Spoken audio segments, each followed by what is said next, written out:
الحمد لله رب العالمين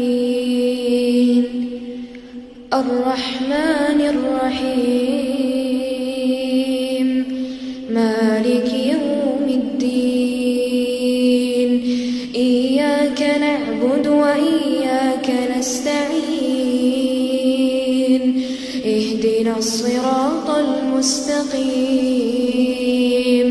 صراط الذين أنعمت عليهم غير المغضوب عليهم ولا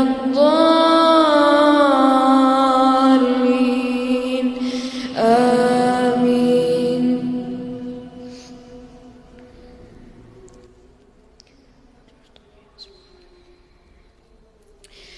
يوم يجمع الله الرسل فيقول ماذا أجبتم قالوا